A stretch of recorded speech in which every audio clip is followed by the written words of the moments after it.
RCR, la red que comunica y une al Perú. Nos vamos a trasladar inmediatamente hasta Puno. Allí gentilmente accede esta comunicación a través del Zoom con Julio Condori Cerdán. Él es un destacado sociólogo, analista en temas políticos y colaborador permanente de RCR, Red de Comunicación Regional. Julio, qué gusto saludarte. Gracias por atender esta comunicación con RCR, Red de Comunicación Regional. Muy amable, ¿cómo estás? Un saludo cordial, José, a tu persona, de igual modo a toda la audiencia. Bien, estoy a vuestra disposición. Estamos a 4 días del proceso de elecciones, segunda vuelta, ¿no? ¿Cómo estás observando el panorama, no? Sobre todo en los últimos días, Pedro Castillo Terrones ha estado en la zona sur del país, ¿no? Específicamente en Puno, en Juliaca, ayer ha estado en el Cusco, ¿no? ¿Cómo estás mirando el tramo final de este proceso? Bueno, yo creo que este proceso electoral en la segunda vuelta no solamente es un caso muy peculiar, sino que se da en una crisis sanitaria, de hecho es económica, y también de inestabilidad, porque definitivamente el hecho de que se polarice este proceso electoral, que se caiga ya a ofensas, a insultos, incluso en el debate mismo del día domingo, significa que definitivamente es un hecho muy peculiar, porque en el curso de toda la vida republicana y en el que tenemos uso de razón, y desde que hemos sido electores, no hemos visto este tipo de agudización. Por un lado, los que defienden de repente el status quo, el modelo, y los otros que quieren cambiar, pero definitivamente creo que no es la forma de debatir, no es la forma de confrontar propuestas programáticas. En sí, el hecho mismo de que haya habido 14 personas que se le ha querido endilgar que Sendero, definitivamente está comprobadísimo, de acuerdo a las evidencias, de acuerdo a las declaraciones de la autoridad local, como es juez y otras personas, que no ha sido ejecutado por Sendero. Yo particularmente veo dentro de esta polarización, en desmedro de un candidato y para favorecer a la otra candidata. En tal sentido, José, yo veo que nada productivo es esta polarización, porque tanto en el debate del equipo técnico como de los presidenciables no se han notado cosas de fondo, no se han notado propuestas realmente de políticas públicas para el país, sino más bien han sido pullas, han sido contradicciones, etcétera. Eso es lo que podría resumir en esta primera intervención. Ahora, tú has señalado que al inicio que estamos ingresando a una inestabilidad, ¿no? Y esto va a ocurrir cualquiera sea el ganador, ¿no? Entonces, en esa línea de inestabilidad a la cual vamos a ingresar a partir del 6 de junio, ¿no? ¿Cuáles son los puntos mínimos, ¿no? Para ambos candidatos, ¿no? Porque hay temas urgentes que resolver. Tú lo has planteado de una manera muy puntual. Estamos frente a la peor crisis sanitaria que recordemos, una crisis económica, pero también una fragmentación y polarización política, ¿no? Mire, en primer lugar, creo que los dos candidatos, si cualquiera fuese los dos que van a definir, lógico, primero tienen que resolver el problema de la pandemia, la crisis sanitaria. Y en menor hora, creo, el gobierno transitorio y de emergencia han manifestado que van a asegurar 60 millones de vacunas. Y en el curso de estos días, o hoy día, está llegando 2 millones. El día de ayer, más de 150 y tantos miles de vacunas ha dejado el presidente Sagasti, por ejemplo, aquí, en este departamento. Pero ahí no está el problema. El problema que todos plantean, luego de la crisis sanitaria, resolver, o sea, reactivar la economía. Eso no es tan fácil. Recordemos que hasta este momento ya existe una deuda externa de 18,000 millones de dólares. Existe una deuda interna, hasta un porcentaje del Producto Bruto Interno, y para 100 años, ¿no es cierto? Entonces, ya de hecho que estamos a puertas de una crisis económica. Entre quien entre, gane quien gane, definitivamente la inestabilidad política va a ser la característica de ese gobierno. La ingobernabilidad, la contradicción va a continuar entre el poder legislativo y el poder ejecutivo. Es más, 10 bancadas, o sea, fraccionado, no hay mayoría parlamentaria de quien gane. Entonces, seguramente habrá coaliciones, que es importante, porque si no, definitivamente no va a haber estabilidad ni siquiera de meses para quien gane. Pero la amenaza, te vaco, te disuelvo, te vaco, te disuelvo, poder ejecutivo y legislativo, yo creo que van a continuar. Y además, tantas promesas, más que todo de la candidata Keiko Fujimori, dádivas.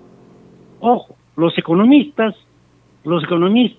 que han escuchado todas las ofertas que he hecho con respecto al programa Juntos, Pensión 65, Bono Oxígeno, Beca 18, Agrobanco 1.000 millones, entrega de 40% del canon en forma directa, supuestamente a los beneficiarios, nombramiento de docentes, construcción por 30.000 millones, adquisición de tablets, ¿no es cierto?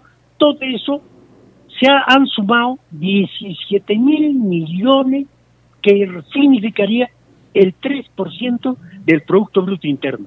¿Eso qué es? Es una andanada de promesa, ¿no? Que incluso si la población es un poco consciente, no tendrían ni esperanza de que eso se va a cumplir. Recordemos, José, quienes más prometen no cumplen ni siquiera el 20-25% de lo ofertado. En tal sentido, yo no creo que en este momento con eso logren atraer al sector que todavía está indeciso, que no va a ir a votar, el voto blanco o voto visado. Por el otro lado, del señor Castillo, que efectivamente ha estado en el departamento de Puno, el día anteayer ha hecho una concentración masiva, nunca visto en el departamento de Puno, en Juliaca, en Puno también por la tarde. Y ayer todos hemos sido testigos que en provincias de la región Cusco ha sido recibido. Pero ¿cuál es la limitante? No es cuestión simplemente de escribir.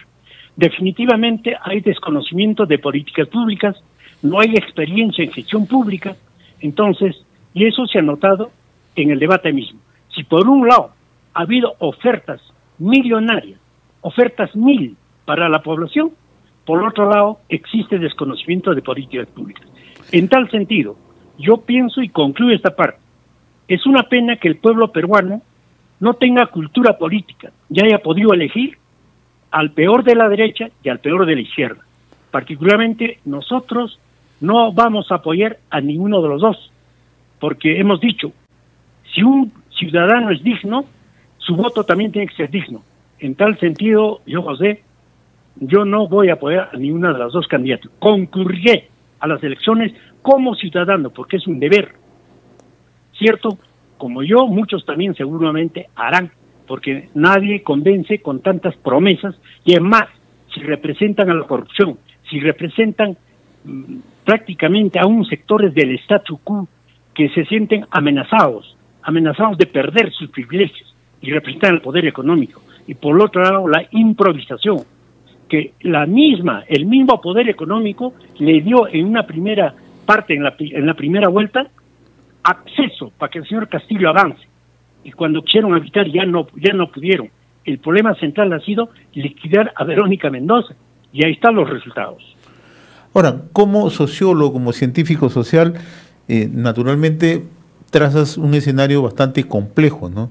En cualquiera de las dos posibilidades, que llegue Keiko Fujimori, las demandas se van a acrecentar sobre todo en zonas rurales, pero de la misma manera, ¿no? Las demandas que le van a exigir al candidato Pedro Castillo, ¿no? Y aquí nace otra controversia, ¿no?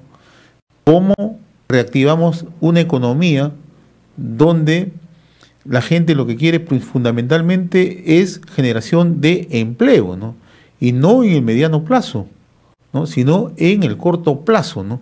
Y aquí hay quienes tienen posiciones encontradas. Unos quienes están en favor de impulsar inversiones privadas y otros quienes han dicho no, vamos a recurrir a las nacionalizaciones, estatizaciones. Pero en cualquiera de los dos escenarios la confrontación está abierta, ¿o me equivoco?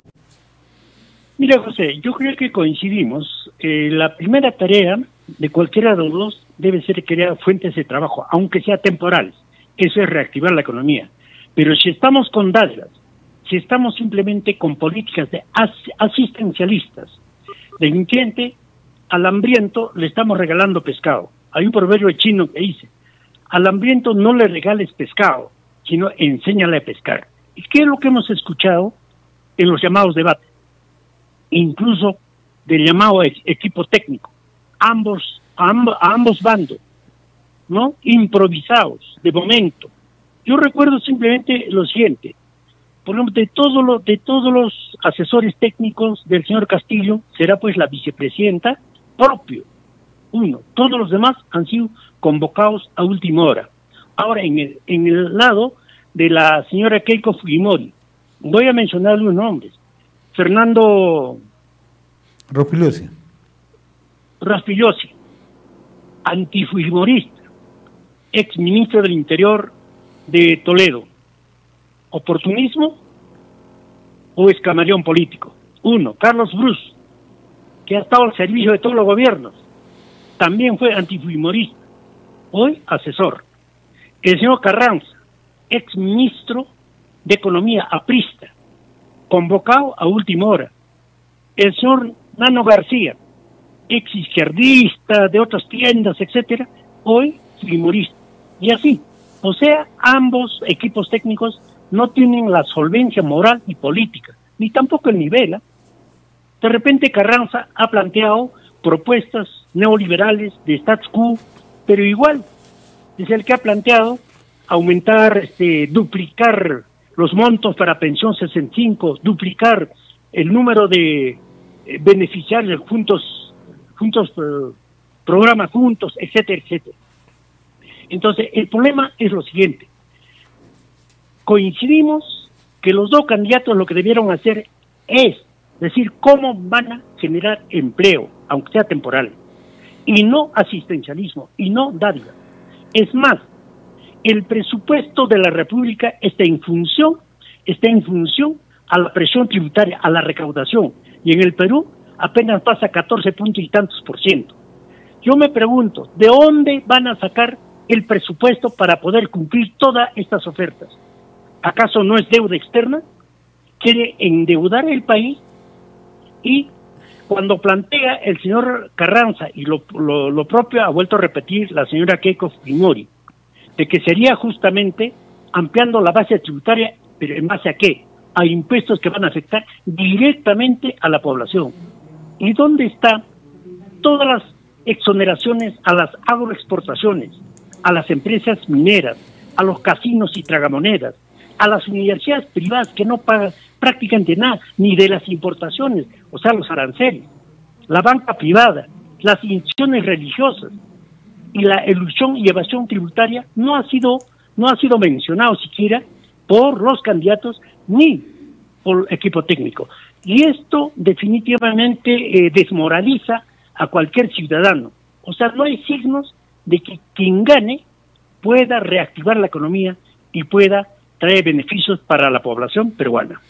Mi estimado Julio Condori, como siempre, muy agradecido por este diálogo a través de RCR, Red de Comunicación Regional.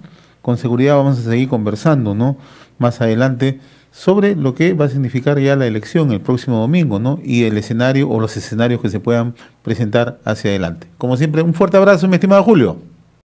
RCR, la red que comunica y une al Perú.